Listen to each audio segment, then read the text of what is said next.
Esto es la Facultad de Derecho en Radio.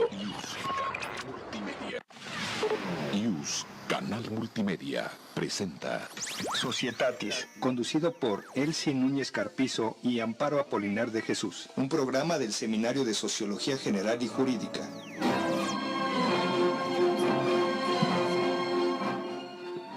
Buenas tardes, estamos nuevamente transmitiendo desde Canal IUS Multimedia en nuestro programa Societatis del Seminario de Sociología General y Jurídica de la Facultad de Derecho de la Universidad Nacional Autónoma de México. Nuestro reconocimiento y gratitud al doctor Raúl Contreras Bustamante, director de la facultad, al secretario general Víctor Manuel Garay Garzón y al maestro Ricardo Rojas Arévalo, jefe de la División de Educación a Distancia, por permitirnos este espacio para estar en comunicación con ustedes. También al maestro César Alanís, a Oscar Telles y del seminario Rosa María Valdés, Cristina Ávila, Carlos Velasquillo y la maestra Amparo Apolinar. El día de hoy, como ustedes se han dado cuenta, nos acompaña el doctor Gustavo Segura Moreno, a quien le doy una cordial bienvenida. Gracias. Y el tema es la diabetes. Antes de iniciar, por favor, maestra Amparo, la reseña curricular del doctor Gustavo Segura, por favor. Gracias, doctora. El doctor Gustavo Segura Moreno es médico cirujano por la Universidad La Salle, pediatra y dermatólogo pediatra egresado del Instituto Nacional de Salud, Hospital Infantil de México Federico Gómez. Tiene entrenamiento en atención primaria y de secuelas de quemaduras en el Rainer Hospital for Children de Boston. Tiene formación en dermatología cosmética y tecnología aplicada en la Clínica Dermédica de la Ciudad de México y se dedica a la consulta privada en la Clínica Elite Derma y la Clínica Eugenio Su. Bienvenido, doctor. Muchas gracias. Bueno, cuando escuchamos diabetes, ¿no?, que lo escuchamos con frecuencia desafortunadamente, nos imaginamos una serie de cosas, entre ellas que aparentemente es algo reciente y no. Se tienen documentadas inscripciones acerca de la diabetes desde el año 3000 a.C. en China, la India, Egipto, Grecia y Roma. El papiro de Evers, que es uno de los más antiguos tratados médicos, que se redactó en Egipto en el 1500 antes de nuestra era, encontrado en 1872, las inscripciones hacen referencia a los síntomas característicos de la diabetes. En la India del siglo IV, en los griegos Apolonio Mileto y Demetrio de Aparnea, Aretus de Capadocia, pues ya nos hablan de la diabetes. Pero antes de, o al iniciar más bien, ¿qué debemos de entender por diabetes? Porque la usamos, la escuchamos, pero no sabemos en realidad a qué nos estamos refiriendo. Sí, claro. La diabetes mellitus es en realidad un conjunto de enfermedades o de afectaciones en diferentes órganos y sistemas a raíz de una alteración en el metabolismo del azúcar, de la glucosa. Ustedes saben que el azúcar es una de las fuentes principales de energía que tiene el cuerpo humano y que la necesitan las células para poder hacer todo su trabajo. Para que este azúcar penetre a las células requiere de una hormona que es la hormona insulina, y la insulina se produce en el páncreas, que es un órgano que tenemos en relación con debajo del estómago y al lado del hígado. Este metabolismo se ve alterado de diferentes formas, de ahí que la diabetes la podemos clasificar a grosso modo, sin que sean los únicos tipos de diabetes, a grosso modo en la diabetes tipo 1 y la diabetes tipo 2, que es lo que la gente ubica. La diabetes tipo 1 es donde se sabe, no se sabe el por qué exactamente, pero existe alteraciones desde el punto de vista genético y también probablemente ambientales, que detonan que el sistema inmunológico, que es el sistema que normalmente nos defiende a nosotros de infecciones, virus, hongos, bacterias, etc., por algún motivo comienza a reconocer como ajenas a las células del páncreas y comienza a atacarlos, destruyendo las células que producen la insulina. Entonces, en el paciente con diabetes tipo 1 lo que tiene es una baja en la producción de insulina. De ahí que sean a los que se les llama insulinodependientes, es decir, que médicamente los tratamos con insulina. Y en el caso de los pacientes con diabetes tipo 2, es en el que la insulina está presente, pero las células de su cuerpo no la reciben. Entonces hay dos causas: o que las células no la quieren aceptar, que se llama resistencia a la insulina, o bien que la insulina es de mala calidad, y entonces por eso es que en algunos pacientes con diabetes tipo 2, en algunos casos muy específicos, se les llega a manejar algo de insulina, pero en realidad el problema no es la falta de insulina, sino que por alguna razón su insulina no está generando el efecto en el organismo que se debe. Y existen otras, la diabetes gestacional, etc.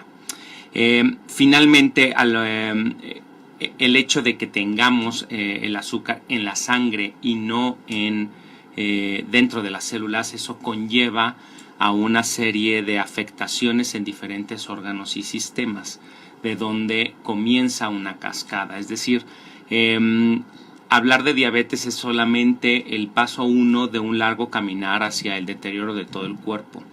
De ahí que el esfuerzo de los médicos por prevenir el desarrollo de la diabetes. Si puede haber riesgo para el desarrollo de la diabetes, el médico siempre buscará el bajar, el disminuir estos riesgos. Y tiene que ver tanto con factores propios del paciente, como pudiera ser el controlar su peso y su alimentación, como obviamente evitar condiciones que puedan detonar el cuadro como tal de diabetes, como pudiera ser cuadros de estrés o algún tipo de accidente, etc. Podremos decir entonces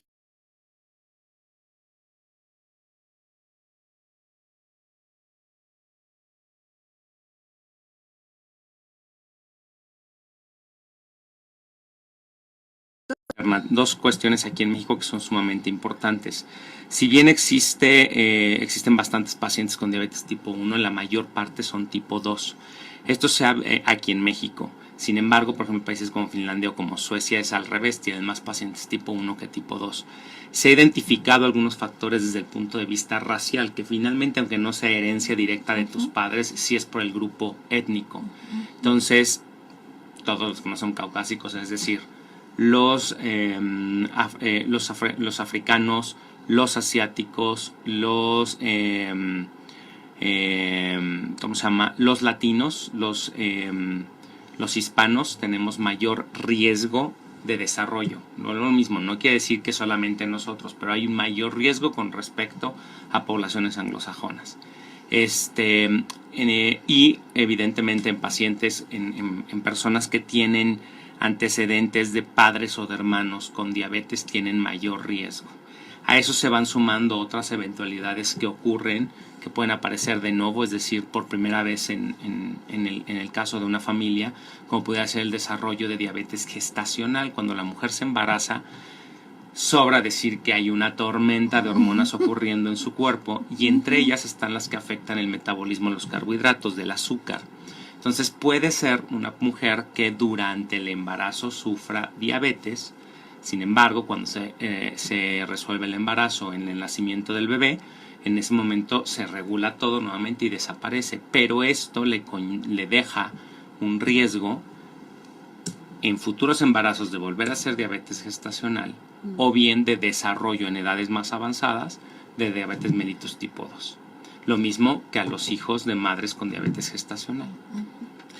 Aquí la pregunta que me viene a la mente es: ¿está determinado por grupo de edades? No sé si me explico lo que te quiero preguntar. Es decir, ¿todos estamos en ese riesgo? La diabetes mellitus tipo 1 normalmente puede aparecer a cualquier edad, pero normalmente debuta en temprana edad, en la edad pediátrica. Sin embargo, la diabetes mellitus tipo 2, si bien se puede presentar en la edad pediátrica, es más frecuente en la edad adulta, y eso puede aparecer después de la segunda o tercera década de la vida. Específicamente en la condición de México, y por lo que hace un par de años comenzó esta campaña alarmante, un poco más de 2 años, comenzaron a dar la alerta de cuidado, tenemos el primer lugar en obesidad infantil. Es precisamente porque llevamos ya desde mi formación en la residencia, ya venía preocupándonos este pico tan importante de desarrollo de diabetes mellitus en niños de entre 10, 12, 13 años, que normalmente esos los veíamos en los que ya estaban prácticamente, cuando llegaba así a ocurrir, en pacientes pues ya cercanos a la edad adulta, ¿no? Y esto comenzaba a acercarse mucho hacia la edad pediátrica. Entonces eso era un foco de atención, y de ahí que volvemos al mismo punto, los factores predisponentes, como uno de ellos es la obesidad o el sobrepeso, favorecen. Si a eso le agregamos que son la mayor parte de los que viven aquí en México son hispanos, ¿no? Y si hay antecedentes en la familia, pues están jugando póker con ya 3 ases en la manga. Entonces es una condición importante, y de ahí surge el decir, bueno, ok, tienes diabetes, y eso en qué implica. No es en el hecho solamente de sentirse mal, sino el deterioro de órganos tanto vitales como de función muy importantes. Afecta riñones, afecta el sistema cardiovascular, afecta el sistema neurológico, sobre todo el sistema neurológico periférico, en donde hay alteraciones que pueden ir desde alteración en la sensibilidad en manos, en pies, como también disfunción eréctil, etcétera, y otras alteraciones en tracto digestivo. Y la cascada es bastante importante, y me gustaría irla precisando en su debido momento cada una, para que la gente entienda que a veces no es... muchas veces el paciente diabético se va acostumbrando a vivir así, y ya que tiene las complicaciones quiere hacer algo, y a veces pues podemos decirlo de alguna forma que puede ser demasiado tarde para la aparición de ciertas complicaciones, pero siempre es importante recibir el tratamiento para evitar complicaciones mucho mayores en un futuro. Desde esa perspectiva diríamos, ya que se detona o ya que te detectan que tienes diabetes, de por vida. Así es, no tiene cura, es de control. Entonces, claro, si tu control no es adecuado, va pasando el deterioro, o a pesar de que tengas tu cuidado en comida, etcétera, de todas formas se va deteriorando, o el grado de que se deterioran es menor. En el caso de las enfermedades crónico-degenerativas, en donde se incluye la diabetes, tenemos diferente respuesta en cada uno de los pacientes. Habrá pacientes que, pongamos un ejemplo, la persona A y la persona B, el día de hoy les diagnostican diabetes, y los dos están en las mismas condiciones. Reciben un tratamiento similar, individualizado, y pueden partir con un medicamento y su dieta. La persona A cumple con la dieta y con el tratamiento, y se mantiene bien así por a lo largo de los años, y no requiere de otras cosas. Sin embargo, el paciente B cumple con su medicamento, con su dieta, no tiene tanto control como el paciente A, por lo que se le agrega quizá un segundo o tercer medicamento. Pero a esto se complica con que tuvo una infección, tuvo una hospitalización, eso lo desestabilizó. Entonces, la historia de cada paciente es diferente, pero la posibilidad de estar bien con tratamiento es muy alta, sí, para ambos, y disminuir. Ahora bien, obviamente, si el paciente B logra estar en control, si en algún momento tiene alguna eventualidad, una infección, un accidente, etcétera, estará en mejores condiciones de responder prácticamente como una persona normal entre mayor tiempo tenga el control de su glucosa.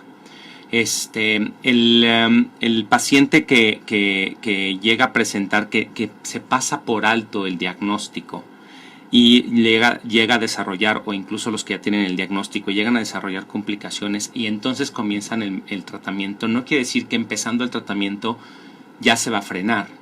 Probablemente venga un periodo de meses en donde todavía sigan apareciendo los efectos del descuido de los meses anteriores o de los años anteriores.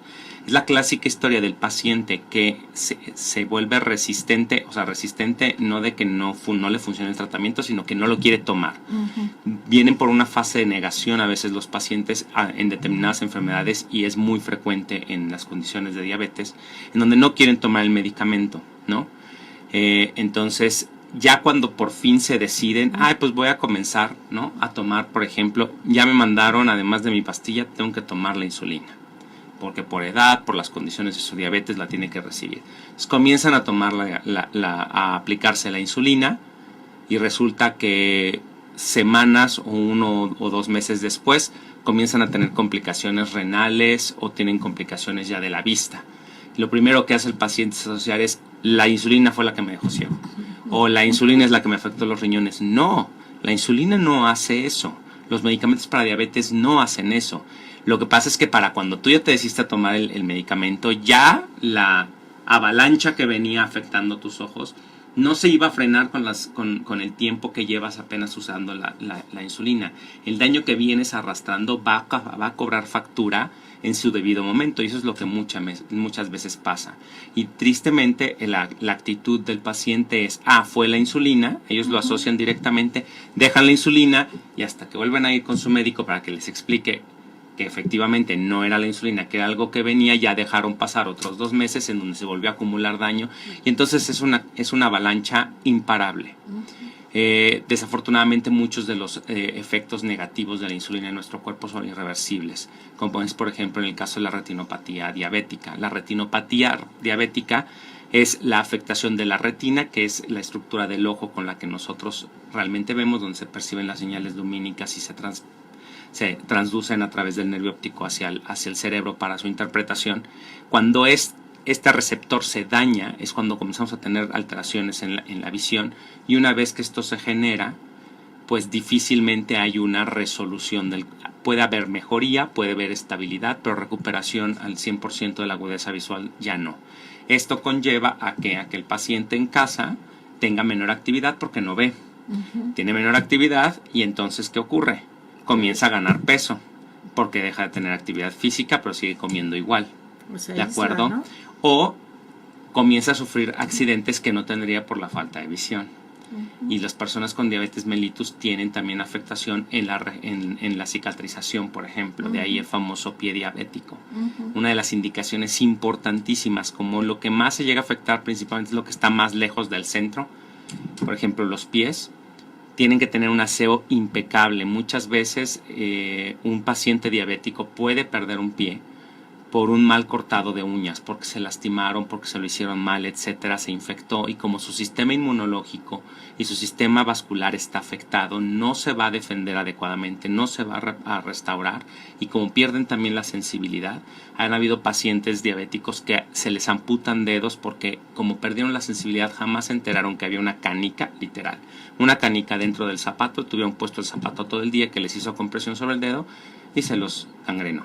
Entonces pierden el dedo, etc. Entonces es una cadena de cosas, parece una pesadilla, pero es importante la función de los médicos, que actualmente en México, tanto médicos generales como médicos familiares, obviamente los médicos internistas y los endocrinólogos, que son los altamente especializados, e incluso hay una subespecialidad en endocrinología que se dedica solamente a diabetes. Tenemos un equipo. Tengo que cortar, mi querido Gustavo, porque si no nos van a dejar hablando a solos. Regresamos en un segundo con ustedes. Okay. Bueno, un poco más de un segundo. Regresamos con Societatis, conducido por Elsie Núñez Carpizo y Amparo Apolinar de Jesús. Un programa del Seminario de Sociología General y Jurídica. Soy Raúl Contreras Bustamante, director de la Facultad de Derecho, y los invito a seguir los programas de seminarios y colegios de nuestra facultad. Esto es la Facultad de Derecho en Radio. Las voces expertas del Seminario de Derecho Romano se escuchan todos los jueves del mundo a las 11 de la mañana con la doctora Consuelo Sirvent en su emisión radiofónica Doctus Legum. Jueves, 11 a.m. A través de IUS, Canal Multimedia. El Seminario de Estudios sobre Comercio Exterior de la Facultad de Derecho de la UNAM Los invito a escuchar el programa de radio En Frontera, donde hablamos sobre temas de comercio exterior, logística y aduanas. Todos los martes, de 5 a 6 p.m. por JUS, Canal Multimedia.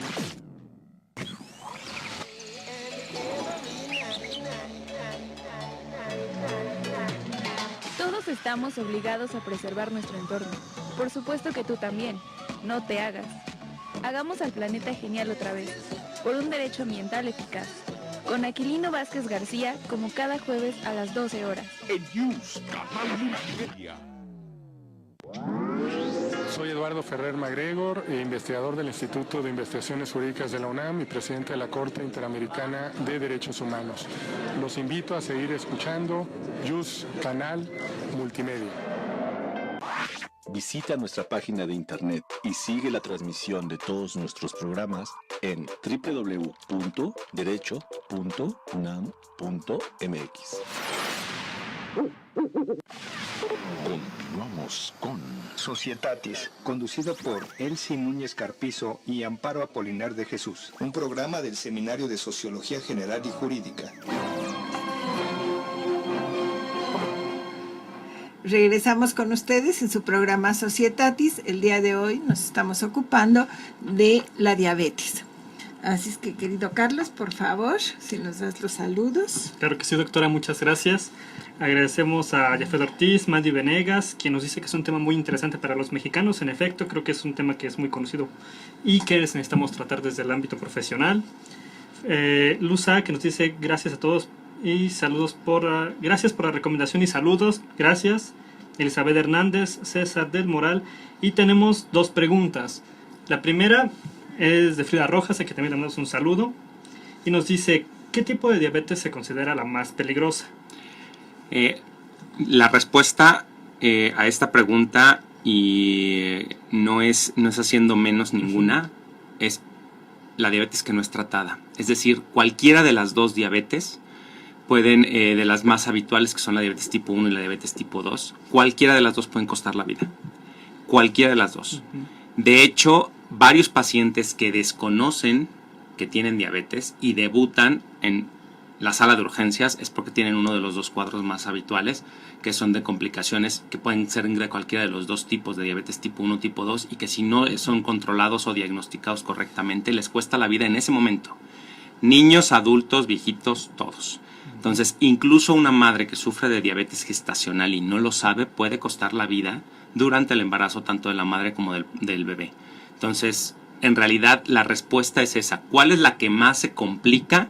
Cualquiera de las dos, pero aquí en México es la diabetes tipo 2. Porque la diabetes tipo 1, finalmente, el paciente, como se va educando desde niño y tiene el hábito de cuidarse, pues realmente pueden llegar a tener una vida completamente normal. A veces esa es una de las preocupaciones que tienen los pacientes, es que soy diabético y ya mi vida se acabó. Déjenme comentarles que, y eso yo lo he aprendido durante la carrera, una mujer que ustedes ni se imaginarían, actriz de cine, de películas de acción y drama, etcétera, es cultural, una vida completamente normal y es diabética, Halle Berry. Entonces, cualquiera de nosotros y esto es en diabetes, pero lo mismo es en cualquier otro tipo de padecimiento. Tú llevas el tratamiento que gracias a Dios y el esfuerzo de muchos hombres tenemos actualmente a disposición de los pacientes. Tú lo sigues y puedes hacer prácticamente una vida normal. Pero a veces el paciente le cuesta mucho y ahí requerimos, y es donde a lo mejor como sociedad tenemos que ponernos en las pilas de, a ver, oigan, el asunto de un paciente diabético implica a todo mundo, porque no nada más lo lleva el médico. A veces tenemos que trabajar con el psicólogo porque por alguna razón el paciente no se quiere cuidar, no quiere seguir la dieta, se está negando todo el tiempo que lo tiene, pero pues la realidad es que está su cuerpo sufriéndolo. ¿Cuál era la segunda pregunta? La segunda pregunta, de hace algunos segundos, dice: tengo una duda. El páncreas es el órgano que produce insulina y hasta donde sé no puede ser trasplantado. Así es, no se puede trasplantar, pero hoy día ya existen, de alguna forma, páncreas artificiales. Es decir, son bombas que van instilando paulatinamente la insulina de acuerdo la ingeniería biomédica ha avanzado muchísimo en ese aspecto y quizás sea una de las mayores promesas para los pacientes con diabetes tipo 1, que ya existe no como tal trasplante, por supuesto que no, pero el suplirlo por una bomba, que no es nada más que esté soltando insulina todo el tiempo, sino que tiene instrumentos para medir cuando hay picos de glucosa en la sangre y que entonces lo comienza a instilar la insulina. Pero sí no se puede trasplantar, efectivamente, pero ya gracias a Dios tenemos otras alternativas, ¿no? Muchas gracias, síganos escuchando. Bueno, y la maestra Amparo, como es habitual, nos va a recomendar las películas relacionadas con nuestro tema. Muchas gracias, doctora. Pues a propósito del tema, la primera película que recomendamos es La habitación del pánico. Precisamente esta película debe su nombre a lo que se denomina habitación del pánico, que es un cuarto a prueba de todo, nadie puede entrar excepto los dueños, claro. Y bueno, estos cuartos siempre han existido desde la Edad Media, pero obviamente actualmente por las condiciones sociales es un lugar que se ha hecho para protegerse de la violencia de secuestradores, terroristas, en fin. Es importante hacer esta aclaración porque es precisamente en la habitación del pánico en donde se desarrolla la historia de nuestras protagonistas, pero vamos a destacar el papel de la chica que precisamente tiene diabetes tipo 1 y bueno, durante su encierro pues sufre una crisis de hipoglucemia, que se refiere a los efectos que tienen los niveles bajos de azúcar en la sangre y que pueden provocar mareos y temblores y obviamente algunos espasmos. En este sentido, esta película fue reconocida precisamente para hacer conciencia de la diabetes específicamente en los jóvenes y cómo ciertas crisis pueden desatar este desequilibrio en cuanto a su organismo. Incluso la protagonista Kristen Stewart pues colaboró con varias fundaciones que tienen que ver precisamente con la diabetes. Nuestra siguiente película es Broken, de Reino Unido, de 2012. Recibió varios premios, pero precisamente esta película aborda situaciones que acontecen en el entorno de una persona que sufre diabetes. En el caso específico de nuestra protagonista, las constantes disputas familiares, tanto dentro del hogar como fuera de él, que se traducen en disputas con los vecinos, pues dificultan precisamente la supervivencia de esta niña con diabetes, precisamente porque este entorno provoca que tenga crisis de hipoglucemia. Entonces, pues también podemos destacar cómo los jóvenes tienen que enfrentar no solo con su enfermedad, sino a veces el medio ambiente o el entorno social. Y finalmente, también vamos a recomendar Magnolias de Acero, una película estadounidense de 1989, que se centra en la historia de 6 mujeres, ¿verdad? Y que al final vamos a destacar precisamente la que tiene o padece diabetes, pero que al final quiere seguir con su proyecto de vida a pesar de su enfermedad. Y entre ellas pues está casarse y tener hijos. Sí. Como ya nos había dicho el doctor, muchas veces el embarazo puede complicar esta cuestión de la enfermedad. Sin embargo, pues ahí nos deja de manifiesto precisamente el lado humano de un paciente con diabetes. Al final quiere continuar su vida dentro de los parámetros que consideraríamos normales, pero también hay que aceptar que eso trae pues consecuencias, tanto a nivel personal como en el entorno. Claro, esto nos lleva ahorita de que la familia tiene mucho que ver, ¿no? en este sentido. Y pensando que es una realidad, ¿no? Que no se acostumbra mucho el ir al médico y revisarse, o los chequeos o las revisiones. ¿Qué síntomas nos prenderían un foco rojo de decir, usted si tiene estos síntomas, pues le sugerimos que vaya? Sí, o son claro, de esas silenciosas que no podemos tener, digamos, síntomas que nos prevengan. Sí, bueno, algunas de las situaciones de debut sí pueden aparecer sin previos síntomas, sin embargo no es lo habitual. Lo más frecuente es gente que toma mucha agua, lo que llamamos polidipsia, que come mucho, polifagia, que va mucho al baño, poliuria, o sea, pero todas están asociadas, a ver, o sea, no quiere decir, yo tengo 2 de 3, no, o sea, todas van asociadas. Pérdida de peso, a pesar de estar comiendo, a pesar de estar, o que incluso sin, es todo un círculo, pero es pérdida de peso, tomar mucha agua, ir mucho a orinar, y tener precisamente pérdida de peso. Comer mucho. Entonces, esos son como los primeros signos.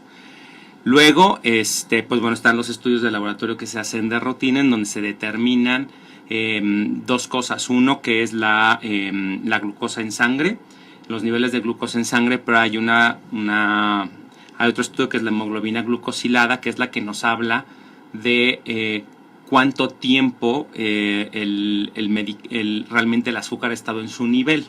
Si tiene un cambio mucho más lento. Entonces, si es la clásica trampa que hacen algunos pacientes, ¿no?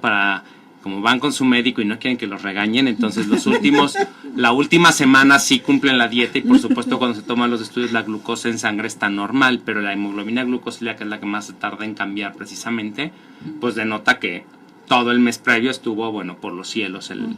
Y en muchas ocasiones el paciente es sensible a estos cambios de glucosa, es decir, hay pacientes que apenas les sube un poco el azúcar, lo sienten, pero hay otros, por el deterioro que tienen, que pueden tener, si los niveles normales son por debajo de 120, 116, ellos tienen 400 o 500, es decir, no tienen sangre, sino tienen almíbar en las venas, y no lo sienten, ¿no? Y están tan tranquilos. Y es que esa es la otra parte que es difícil. Hay pacientes que, como esto a veces se va instalando paulatinamente, y dicen, pues yo no me siento mal, ¿no? Pero pues la realidad es que sí se han ido deteriorando paulatinamente hasta que estos niveles pues ya ni los detectan ni les hacen mayor asunto. Por otro lado, pues en el estudio en la orina, y de ahí voy a hacer un comentario con respecto a la historia que se me hizo muy interesante comentarlo. En la orina, cuando ya se comienza a dañar el riñón, tiene que recuperar normalmente el azúcar que se va filtrando en la sangre, en los riñones, la recupera, pero cuando excede un límite, pues es como al cadenero, que pues puede contener a 10 personas, pero si son 30 se le van a colar al menos 5, ¿no? Entonces, y eso se comienza a perder a través de la orina, y eso se detecta en la orina, ¿no? La presencia de glucosa. Y otra cosa que son los cuerpos cetónicos, de cetonas, que se encuentran también en la orina cuando, a falta precisamente de que el azúcar, aunque está en la sangre, no la pueden utilizar las células, comienzan a hacer uso de grasa o de músculo. De ahí que comienzan a perder peso, a pesar de que estén comiendo mucho. Entonces esa es una cuestión por la cual entonces también se llegan a identificar. Y la cuestión de la historia que le comentaba es que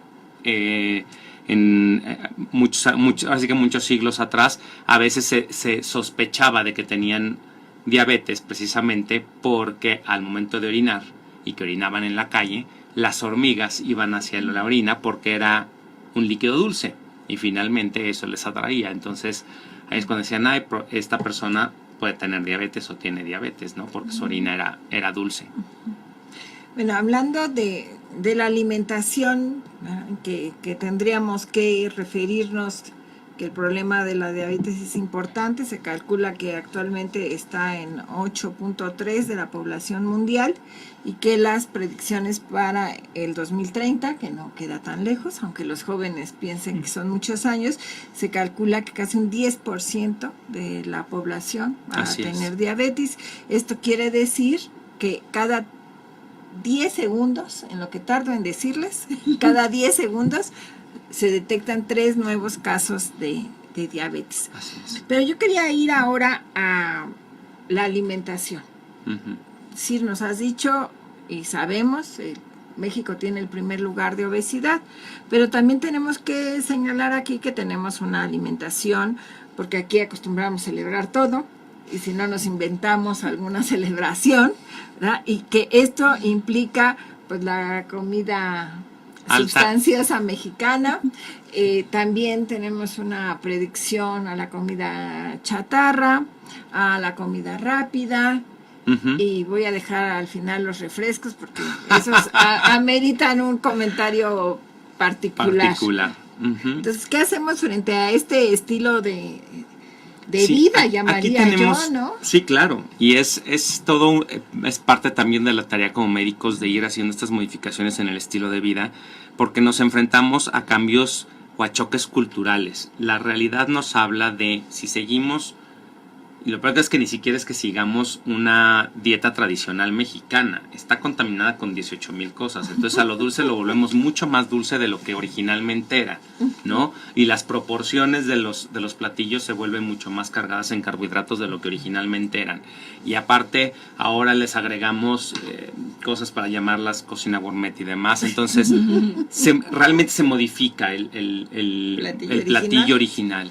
Si bien en una dieta, nuestras dietas tienen que ser balanceadas, se reconoce que la dieta habitual del mexicano, no llamémoslo los platillos tradicionales, no, porque la verdad es que el mexicano promedio come los platillos tradicionales el 15-16 de septiembre, en fiestas como ocasionales, pero no es como lo habitual. Si a esto agregamos, si de estas separamos lo que sí está incluida dentro de nuestra dieta habitual, que es la vitamina T, ¿no? Tacos, tortillas, tamales, etcétera. Entonces sí, está completamente cargada hacia el lado de carbohidratos y de grasas, y esto conlleva la obesidad, y además tenemos una vida cada vez más sedentaria. La inactividad, eso genera que la cantidad de energía que comemos, pues ocupamos un porcentaje y el otro se va a reserva. El problema es que esta reserva, cuando nosotros no tenemos el consumo adecuado, más bien el aprovechamiento adecuado de la glucosa por la falta de insulina o por la mala calidad de la misma, entonces comenzamos a utilizar estas reservas de forma inadecuada y viene entonces el problema de la diabetes. En el caso específicamente, los refrescos son altamente adictivos por la gran cantidad de azúcar y que se disuelven en tan solo unos cuantos mililitros de agua. Entonces existen grandes campañas, memes, videos para hacer conciencia de que un vaso de refresco contiene una cantidad de azúcar que nosotros no nos comeríamos a cucharadas. Entonces eso es importante. De ahí que, aunque obviamente hay muchos intereses económicos involucrados, la campaña, o al menos la tarea del médico, es el denunciar, el decir, este tipo de alimentos no deben de ser permitidos para niños, porque es precisamente donde se genera mayor adicción. Con la llegada del azúcar, que es cuando uno está cansado, etcétera, viene fatigado, tiene un día de trabajo pesado y necesita un poquito de energía para levantarse, literalmente energía, y comes azúcar, te da el famoso rush, ¿no? O sea, de que ya te sientes otra vez con energía y vas para arriba, y entonces obviamente pues el niño se vuelve hiperactivo y tiene más ganas, y como le gustó, y sigue comiendo y comiendo y comiendo y comiendo azúcar. De ahí también que sea muy importante la vigilancia de la dieta los primeros días, los primeros años de la vida, ¿no? En donde un niño que no se le enseña a degustar las texturas y los sabores simples como los de las verduras y los vegetales, difícil, y si empiezas, lo primero que le introduces son alimentos dulces, y de que le logras hacer que se coma un plato de chícharo, pues olvídalo, o sea, nunca jamás. Entonces esto conlleva también a un hábitus en la dieta, que todo es importante. No es porque los médicos ahora quieren meterse en todo, y es que en mis tiempos sí, pero en los actuales, o sea, tu niño no nació en 1920 para que no hubiera los problemas que hoy día tenemos, ¿no? Entonces por eso es que se ha enseñado. Y algo que quería yo comentar antes de que se me olvide, y no podía faltar el detalle dermatológico, hay una fase a la que le llaman prediabetes de una forma medio errónea, porque en realidad es una alteración ya en el metabolismo de carbohidratos, es decir, que nuestro cuerpo no asimila adecuadamente los carbohidratos, y este exceso de la insulina que no está siendo absorbida y que a lo que llamamos, les explicaba que era la resistencia a la insulina, da manifestaciones en piel. Y la primera, una de las primeras es lo que se le llama acantosis nigricans. Ahora, ¿qué quiere decir esta palabra tan rara? Es el engrosamiento y oscurecimiento de ciertas áreas del cuerpo, específicamente las más notorias son en cuello, axilas e ingles. Entonces, si la gente que nos está escuchando y que tiene este tipo de característica de, oye, ¿sabes qué? Sí, y por más que me tallo, porque aparte ni se esfuercen en tallar lo que no se les va a quitar, se les va a poner más negro. que en el cuello o en las axilas, ojo, pueden estar cursando con resistencia a la insulina, que es la antesala al desarrollo de la diabetes. Entonces, por favor, aquellas personas que lo tengan, déjense de remedios caseros, déjense de lo que vieron en un tutorial de YouTube para bajar de color esto y mejorarlo. No, ni le echen la culpa ni al desodorante, ni a los collares. No, vayan a una atención médica porque es importantísimo que se sepa. Y si es eso, tienen que llevar el tratamiento adecuado, que será con su médico, con su nutriólogo y en algunos casos con psicólogo, precisamente porque hay que saber qué es lo que está pasando de fondo, que a veces el paciente no puede resolver y muchas veces la ansiedad conlleva que el paciente coma y coma y coma. Si tiene esta predisposición, pues bueno, empeora. Pues vamos a una pausa y regresamos en un segundo. 2 minutos. ¿No? 2 minutitos. Regresamos con Societatis, conducido por Elsie Núñez Carpizo y Amparo Apolinar de Jesús, un programa del Seminario de Sociología General y Jurídica. Visita nuestra página de internet y sigue la transmisión de todos nuestros programas en www.derecho.unam.mx. Soy Eduardo Ferrer Magregor, investigador del Instituto de Investigaciones Jurídicas de la UNAM y presidente de la Corte Interamericana de Derechos Humanos. Los invito a seguir escuchando JUS Canal Multimedia.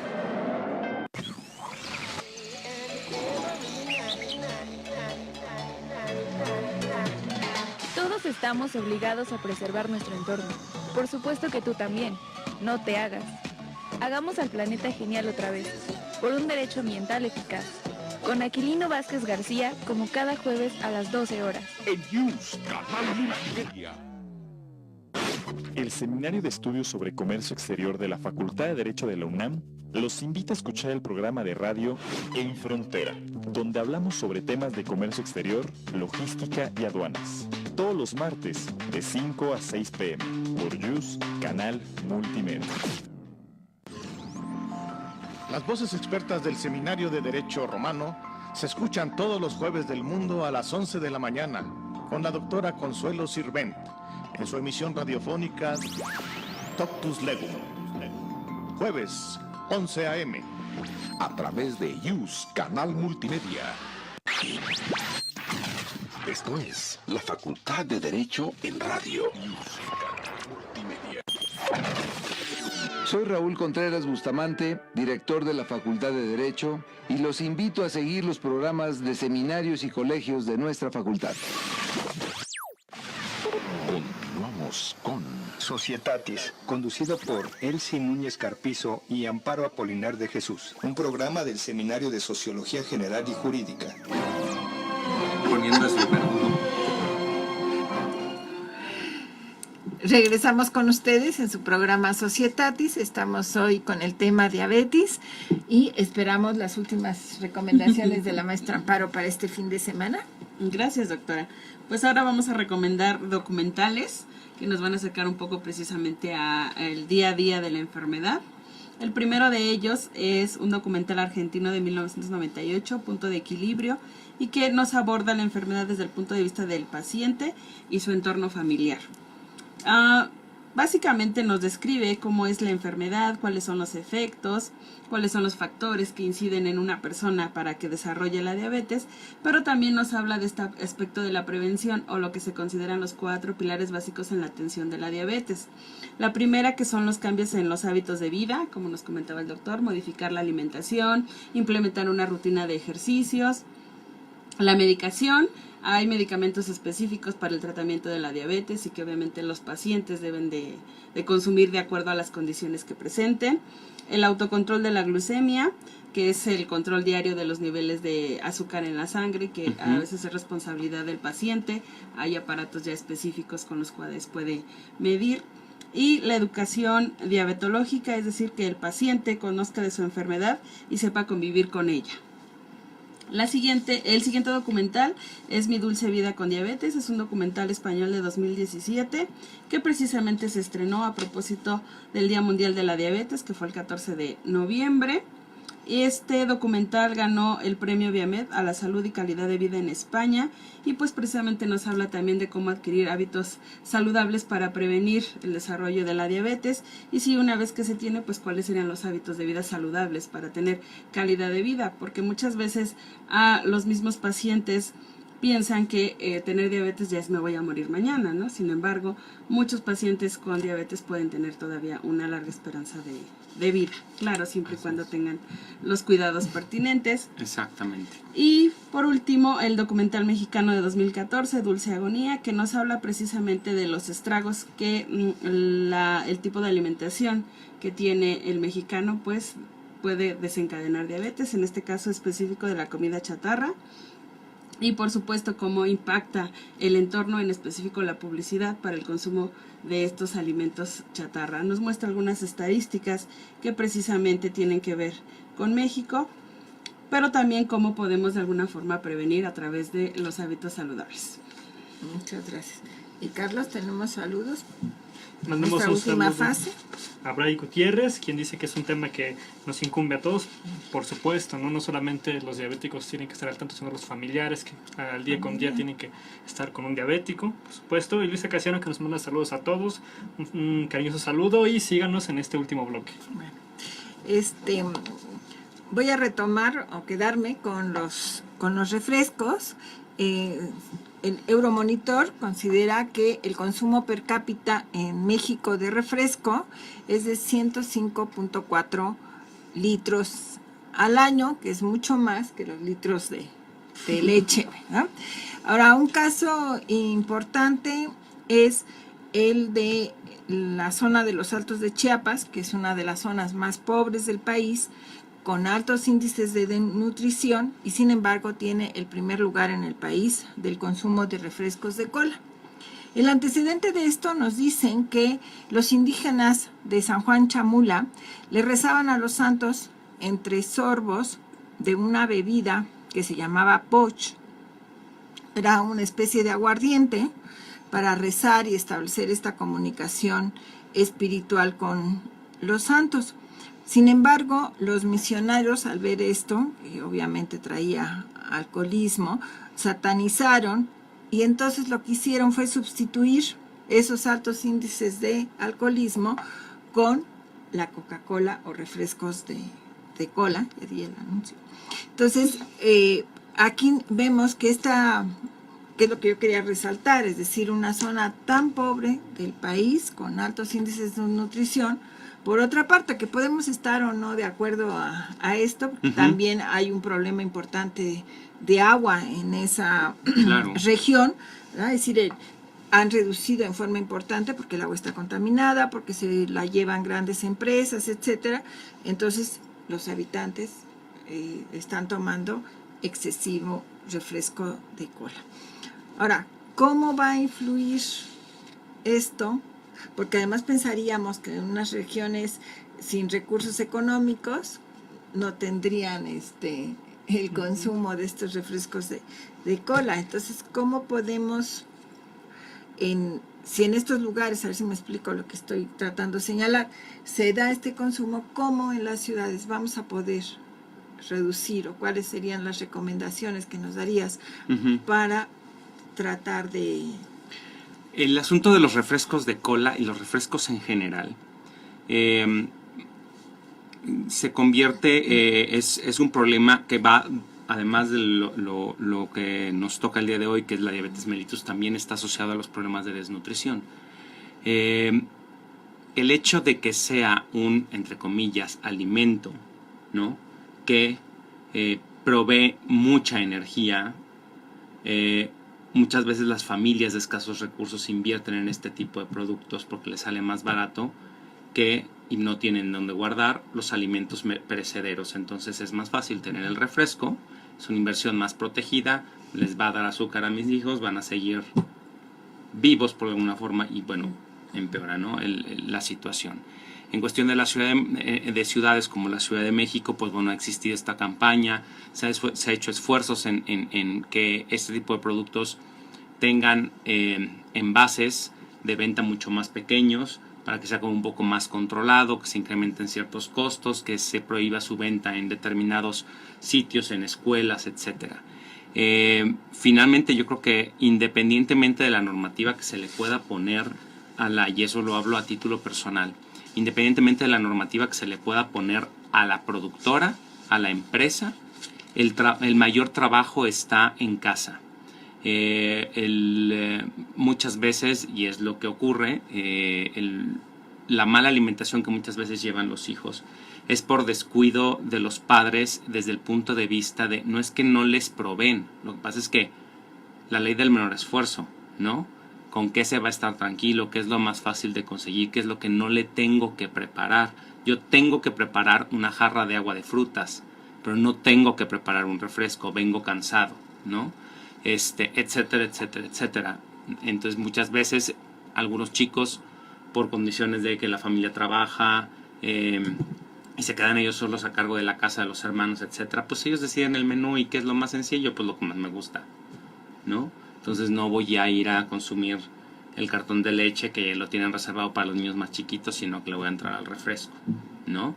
¿Qué es lo que te ofrecen normalmente cuando llegas a una visita social, etcétera? Entonces tenemos que comenzar a educar más bien a la gente con respecto a que lo mismo que ocurrió y que gracias a Dios cada vez eso creo que sí ha logrado un poquito de permeabilidad en la sociedad, por ejemplo el asunto del tabaquismo, ¿no? Afortunadamente ya hay varios jóvenes que ya es más difícil que caigan en el asunto del tabaquismo, pero siguen existiendo. Pero ya al menos tienen un poquito más de conciencia. Eso mismo que nos ha llevado años a hacer con el asunto del tabaco, va a ser exactamente lo mismo con respecto a la nutrición. Porque, y antes de que se nos acabe el tiempo, quería yo comentarlo, es que esta cascada de complicaciones en las personas con diabetes mellitus implican el trabajo de muchos profesionales de alta especialidad, incluso para su atención. Entonces al sistema de salud le cuesta, un paciente diabético le cuesta mucho, de ahí que la mayor parte de los esfuerzos en campañas de salud estén enfocados en estas enfermedades que tanto afectan. ¿Por qué? Porque el paciente deja de trabajar, deja de ser económicamente activo, complica a las familias y se van a veces todos los ahorros ahí. Es lo que yo les comentaba. A quien a lo mejor no empezaron con el problema de los ojos, ¿no? Sino que su complicación fue, por ejemplo, a nivel renal. O sea, el paciente pues, tiene que dejar de trabajar porque ya por la insuficiencia renal ya no puede, después acaba en diálisis y es todo un asunto.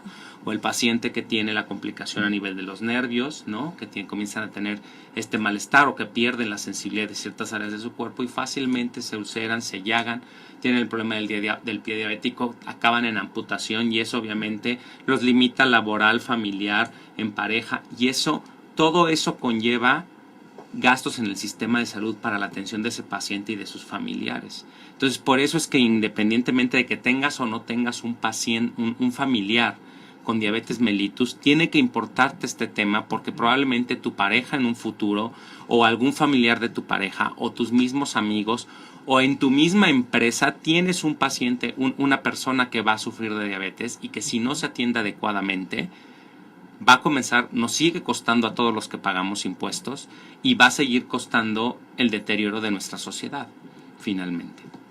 Claro, aquí le mandaríamos una alerta a nuestros alumnos, ¿no? Que los vemos con mucha frecuencia con sus refrescos de cola, ¿verdad? Y unos panecillos por ahí, dulces también. Entonces sí, porque, bueno, las investigaciones o los exámenes que se hacen al ingresar a los alumnos en la universidad, pues se demuestra que precisamente su alimentación, en el caso del desayuno, es casi desaparecida. Con esto lo que quiero decir es que hay un alto porcentaje de alumnos universitarios que llegan sin desayunar. Sí, claro. Y entonces a media mañana... ¿Creen que así controlan el peso? Por supuesto que no. Después de un periodo tan largo de ayuno, lo primero que le introduzcas al cuerpo va a ser directamente llevado a reservas. Y no quiero... Recuerdo mucho que de las primeras intervenciones que yo tuve aquí con ustedes hablamos de las situaciones del control de peso y los métodos maravillosos y demás para desaparecer los gorditos. Hicimos este comentario y este es el tema en el que nos tendría que quedar más claro que el asunto del peso y el contorno corporal no es una cuestión de vanidad, es una cuestión de salud. Entonces, pues bueno, con eso me gustaría cerrar. Pues tenemos que cerrar, mi querido Gustavo, porque ya nos han hecho la señal de que nos tenemos que despedir. Fue un placer estar con ustedes, que nos hayan acompañado, y estamos la próxima semana en una nueva emisión de Societatis. Buena semana para todos. News Canal Multimedia presentó Societatis, conducido por Elsie Núñez Carpizo y Amparo Apolinar de Jesús, un programa del